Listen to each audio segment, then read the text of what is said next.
And let's see if we can find some exculpatory evidence in feminism's favor when it comes to domestic violence, shall we? Erin Pizzie opened the world's first domestic violence shelter in the UK in 1971, during the height of the second wave of feminism. Ms. Pizzie, who'd grown up with two abusive parents and who was not a feminist, found that 60 of the first 100 women she sheltered were as violent as, or more violent than, the men they'd left. She determined to turn her efforts to helping male victims as well, but soon found her shelter and calling co-opted by second-wave radicals who subscribed to the patriarchal terrorist paradigm of domestic violence. To these feminists, domestic violence was a microscale reflection of society-wide systemic male oppression of women, and they used it as a supporting evidentiary leg for their unifying theory of Big P patriarchy. Pizzie soon found herself to be persona non grata in her own shelter, and after trying to advocate for male victims and receiving repeated death threats against herself, her children, and her grandchildren for doing so, finally decided to leave the country when those threats culminated in the killing of her family dog. In the early 80s, research was quietly begun into the true nature of domestic violence, which was much as Pizzie had claimed. The majority of it involved two people pounding on each other, with women just as likely or even more likely to abuse their male partners.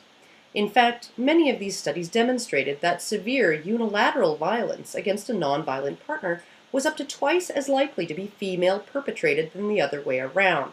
In other words, matriarchal terrorism was twice as common as patriarchal terrorism. This research differed from feminist advocacy research because it employed a novel methodology. 1. It used random community samples instead of self-selecting ones or statistics on report, arrest, and conviction rates. 2. It asked men and women the same questions. While feminist Penn studies tended to ask women only about their victimization and men only about their perpetration. 3. It asked men and women about specific acts rather than whether they were victims of crimes. That is, it asked, have you ever slapped your partner? Or, has your partner ever hit you with an object? And 4. It asked who started it. That is, which partner hit first. When feminists criticized these studies for failing to apply context, that is, failing to consider why women were hitting, which they claimed had to be different from why men were hitting, the studies then included contextualization by asking each partner about why they were hitting and why they believed their partner was hitting. And surprise, surprise, it found that men and women abuse their partners for much the same reason, and that women are just as likely to hit out of a desire to dominate or control or strike fear in a partner as men are. Wow, who knew? Not feminists, because they refused to believe it. They also refused, and still refuse, to believe that female-perpetrated domestic violence is as harmful as male-perpetrated, because men are bigger and stronger.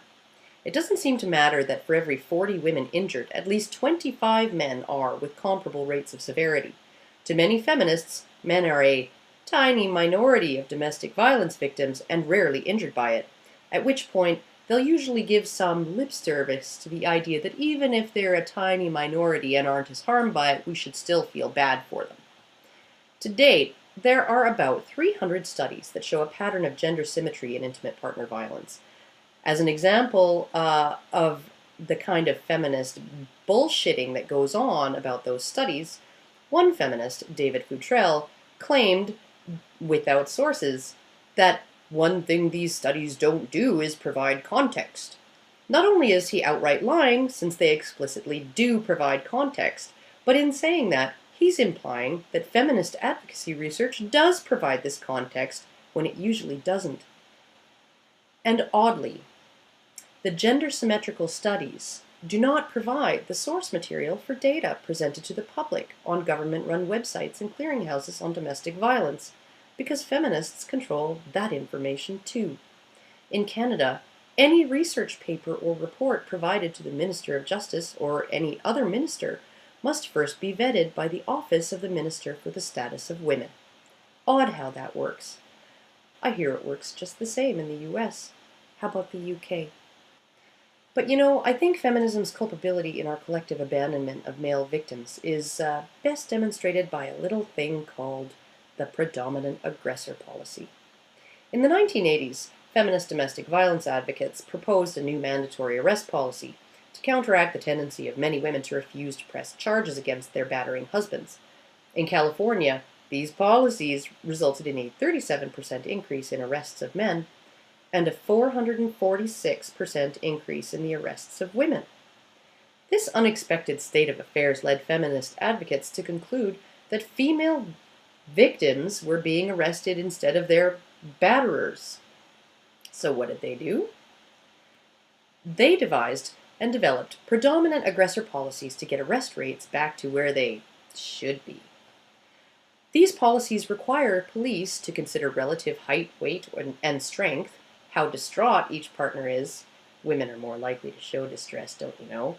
And current approved models of domestic violence, that is, patriarchal terrorism, before deciding who to arrest. And lo, arrest rates went all the way back to normal. Huzzah! I mean, never mind that sons of battered women as young as 12 are legally denied shelter in state-run domestic violence shelters simply because they're male. Never mind that battered men are routinely turned away without even a hotel voucher when they attempt to seek refuge at a state-run DV shelter, simply because they're male. Never mind that battered men who call domestic violence hotlines are routinely still referred to batterer treatment programs instead of victim services.